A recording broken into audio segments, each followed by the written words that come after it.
Good evening, everyone. I'm quite sure that most of you don't know who I am, so I think maybe it's a good idea to introduce myself a little. Last week when I was preparing this talk, I was feeling that talking about what I've done so far, what my achievements are, wasn't the right way to go. I'm from the west of Flanders, and we're taught not to talk too much about ourselves. And even if I would, whenever I'm in a network event and people talk to me about what they have been doing so far, what their achievements are, it's never that what inspires me or what connects me with them. It's the details in their story that do. So I thought that the best way to present myself was with a sentence a friend of mine wrote on my school agenda when I was 15. It was a quote, and she thought the quote fitted me perfectly. The quote said, "I've done silly things only to have the pleasure of telling them afterwards." And now I realize that it did fitted me very well, and it still fits me very well, because I'm someone who has been doing loads of silly things. Sometimes by accident, and sometimes deliberately. I'm not a rebel, even if teachers did turn their eyes sometimes, like, what's she doing? And my boyfriend still does today, turn his eyes sometimes. But I realized that it's these silly things that made my life great so far. Welcome. Sorry to interrupt. It's these things that made it a great journey so far. So what I would like to talk with you tonight, I would like to share some thoughts about what really matters to me, and to me, memories is what it really all is about. If you ask people who they are, they're going to tell you their story. Most of the time it's a story in a chronological line. I'm Sarah, I'm from Bruges, I've been studying psychology, I've worked for this and that company, then I quit my job, those kind of things. But there's never memories in this story. If you ask the question differently, however, more like, if you would write your biography today, what moments of your life would make it to the book, you get a very different answer. And that's when I wanted to find out more about memories. I was wondering, what makes a memory memorable? Are there fixed or recurrent ingredients in these memories? Or if I go back to the biography, what percentage of your life would be in the biography? Or in other words, what percentage of your life is memorable? And a couple of weeks ago, I read an article that said, lasting memories are formed when you do something out of the ordinary. And it continued and said, our childhood seems so long because we're learning and experiencing new things all the time. And then now it comes, it said, the age between 20 and 80 might seem as long as the first 20, only because it mainly consists of routine. Literally because we're not doing anything that matters. And that hit me. It hit me because I feel there's a truth in there. The older I got, the more I was surprised that fewer and fewer people seem to master the art of creating memories.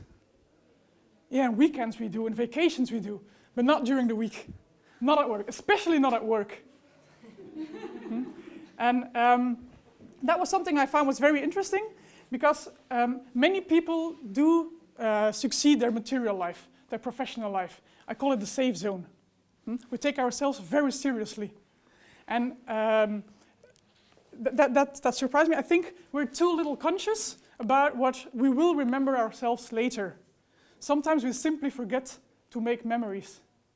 Even if it are these moments that give us energy, like here, now, or it's the moments that put the smile on our face, or it's what makes us say at the very end, it was a good life. And it doesn't matter whether you were working for a bank or if you were an adventurer. Now, my great source of inspiration was my grandma. And I never saw it when she was still alive. I was so busy creating my own story that I kind of forgot to take care of her story. And I was so occupied telling her about whatever happened in my life that I never saw, when she was still alive, that she always answered me with her own memories. And I'll give you some examples. I remember that when I talked to her about my very first boyfriend, that she responded with the story about the first dance she had with Grandpa, and about how special that was to her. Because back in those days, there was only one thé dansant, like dancing party, a month. And the first 2 months he didn't show up. So very disappointed, she went home again, had to wait 1 more month. And then after 3 months he did show up, and it was their first dance together. And I just loved that story. And there was another moment when I was putting self-tanner on, and she told me that when she was a girl, or a young woman, that she went onto the field with her friends. They stole chicory, they made it wet, and they rubbed it on their legs because it makes your legs brown, and that's how they impressed the boys. And I like that too. And then there was a last memory I wanted to share, where I confessed to her that I had been drinking too much the night before, and her reaction was asking, "Oh, what did you drink then?" And I said it was vodka apple juice, that was my favorite. And then her eyes went all open, and she talked to me about when she was 15, she had to leave school and start working in the cigar factory in her village. And there was a celebration someday, and the boss brought some alcohol. It was the very first time she, as a girl, could drink alcohol, and it was vodka apple juice. So there's a thing there.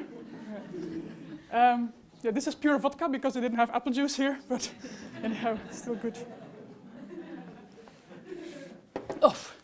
But to tell you a little bit about what I have been doing so far, so I created Hello My Dear, together with a friend who has a great grandma too, and it's an online platform to capture the life stories of the ones you really care about. So we try to make it possible for people that if you do want to capture the life story of your grandparents, it's very easy, and you can easily do it both online and turn it into a book. So I think my point here tonight is make memorable memories. Do silly things. And I know that normally we try to avoid doing silly things, but afterwards we almost always love what we've been doing. We put our rational goals so often first, and we only every now and then do something that's memorable. Most of the time without planning. I plead guilty on planning good memories. It does happen, and I think, if I do this, is there a potential it would become a good memory?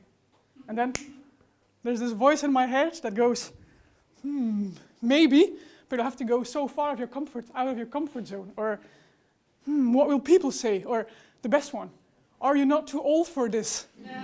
Maybe I am, but I realize that the harder it is to force myself to do it, the more likely it is it will turn into a great memory. So to conclude, I think for me, life is about collecting memories. It's about collecting memorable memories and not to forget it, not to forget to make them. So one last example, I have 2 minutes left. We were too early in Antwerp today, so we went for a drink in a bar. And then we said, what about if we buy some drinks to a random table here in the bar? Not the most attractive people or the youngest people, but a table that would not see why we paid them drinks. So I asked for the waiter, and then the waiter brought the drinks, and the face on the look of the people when they got their drinks was like, and I was like,